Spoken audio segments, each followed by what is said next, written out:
Welcome to Bible Story Time with Miss Becki. I'm glad that you're here today. We've got some great things planned and a great story to share from God's Word, the Bible. First of all, we're going to take a little ride. That's the best part, I think. When I'm driving, I have a lot of things to remember, a lot of rules of the road that I have to make sure that I follow. I'll tell you about those on our ride, and then I'll also tell you about our story that involves some rules that God gave to his people, Israel. What was that all about? Come along with me and we'll find out. Hey, thanks for riding along with me as I drive my car. When I drive, I have lots of things that I have to remember, lots of rules to follow. I kind of have to keep my eyes on the road. And when I'm driving along, I might come to a stop sign. And I have to remember that I need to stop my car, check for traffic, and then go. There's always a speed limit to follow, and so I try to abide by that and make sure that I'm going the speed limit. And look up here. There's a traffic light. Right now it's green, so that tells me I can keep going. If it were red, I would need to stop. And if it were yellow, it would tell me I needed to slow down and get ready to stop. Lots of rules to follow when you drive a car. Always a good thing to do.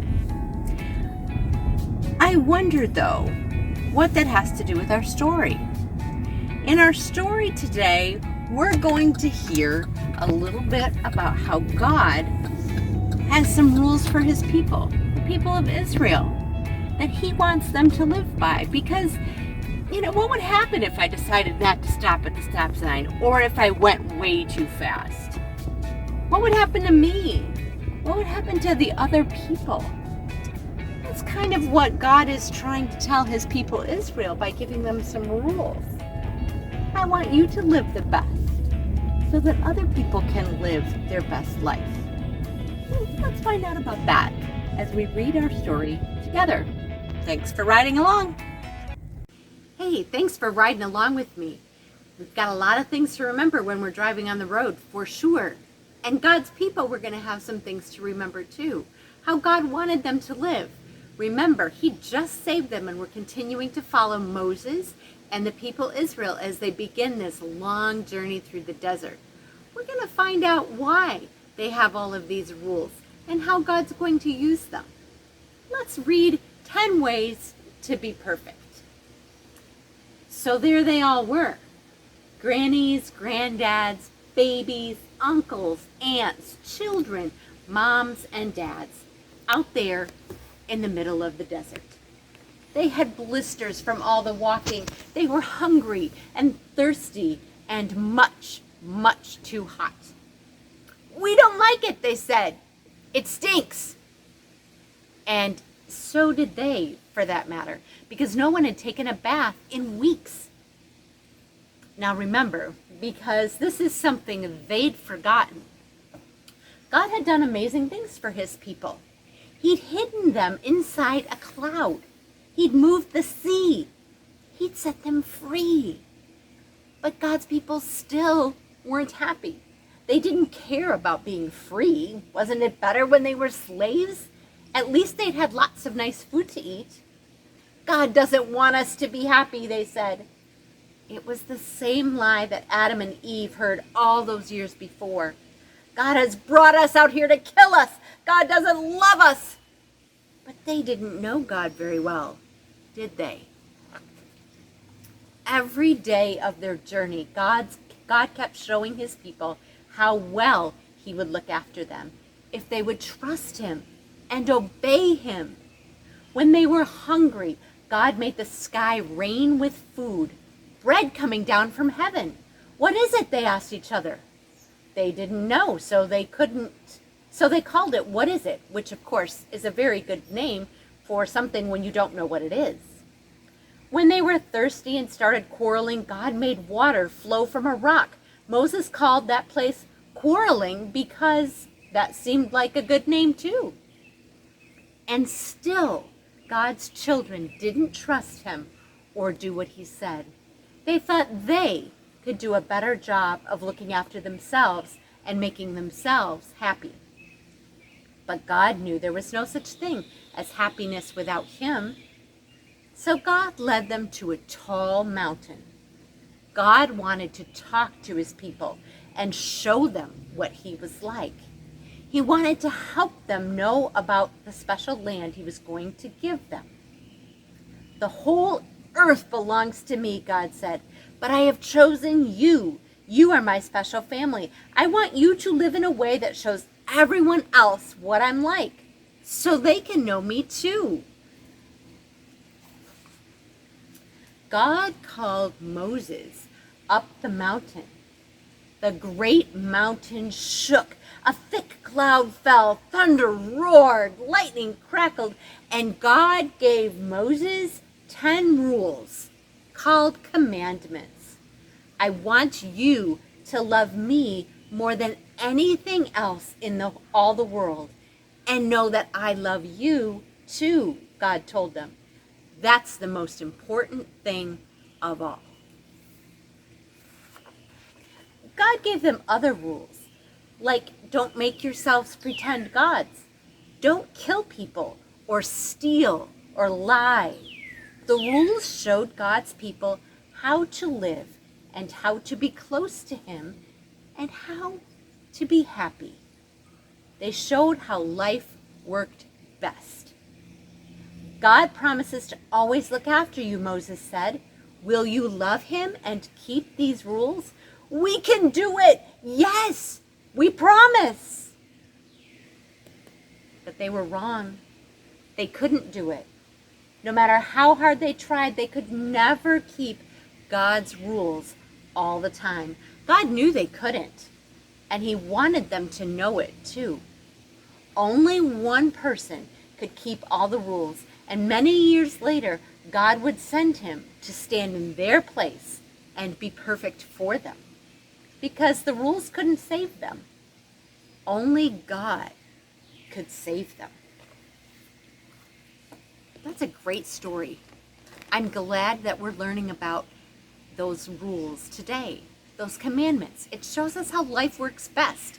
And even though it's impossible to keep them perfectly all the time, we know that God loves us and he forgives us when we talk to him about it. I'd like to teach you a verse that we've been learning over and over. Why don't we work on that together? God's word is a treasure in our hearts. It's something that we can learn with our mind and put into our heart that will be there whenever we need it. God's word is such a treasure with all kinds of wonderful things that we can learn more about God and how he cares for us. So we're learning a verse, and the verse comes from Psalm 48, verse 14. And it says, "For this God is our God forever and ever. He will be our guide even to the end." Wow, that's a great verse. And we've seen in our stories how God has guided and watched over his people Israel. I even found a special coloring card that has this verse on it. I wonder if you could make your own coloring card with that special verse on it to help you remember it. I hope you'll try that this week. Now get ready, because we're going to make a little something, a little craft that's going to help us remember those perfect 10 rules, the best way to live.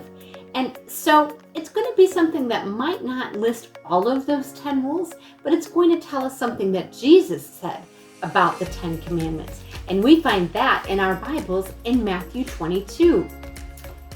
In Matthew 22, verse 37, Jesus says, "Love the Lord your God with all your heart and with all your soul and with all your mind. This is the first and greatest commandment. And the second is like it. Love your neighbor as yourself." Wow, those are some pretty important things to remember, and that kind of tells us what all of those 10 rules are about. So we're going to make a little something. I went out into my yard and I found a rock, and I washed it up and dried it off. And now I'm ready to make something with it.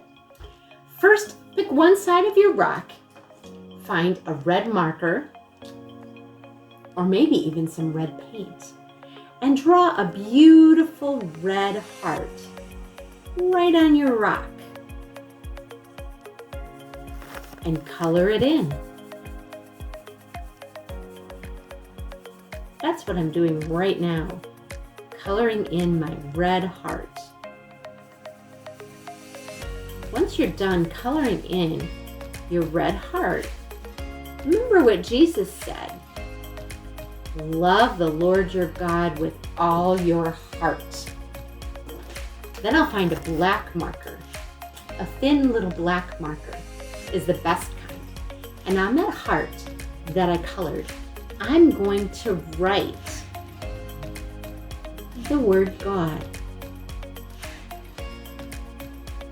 That's going to help me to remember to love God with all my heart. On the back side of the rock, I'm going to take that same red marker and I'm going to draw another heart, another red heart on the back side of my rock. And I'm going to color it in just like I did the heart on the front. If you go out of the lines, the fun thing with a rock is that you can kind of make up for it a little bit and make it a little bit of a different size or shape. There we go. I've got another heart on the back side of my rock. And on the back side of my rock, I'm going to take my black marker and I'm going to write the word, what was it that Jesus said? Love my neighbor. And that just doesn't have to be the person who lives next door. That can be the person in your classroom, your teacher, your pastor, your best friend, or your worst enemy. Love your neighbor. And so I'm going to write the word neighbor on the back of my rock. Now the word neighbor doesn't fit very well inside of my heart. I just wrote it right outside of my heart. Love God first.